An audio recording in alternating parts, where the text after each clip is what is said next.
যাক আলহামদুলিল্লাহ আজ গায়ে বহুত খুশি। ম্যাডাম একজন আরে কয় কয় এত ভালো হিন্দি আয় কেমনে বলতা হে। ম্যাডাম আরে জিগায় কয় এত ভালো হিন্দি কতন শিখছো আর কি। काय को मैडम आई बचपन से मोटू पतलू देखता है तो हमने आई हिंदी सीखता है।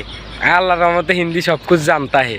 अना तो ना हिंदी ভাল लगता है मैडम के बहुत ভাল लगता है। अनेक खुशी लगता है यार तो हिंदी आई सीखी गई।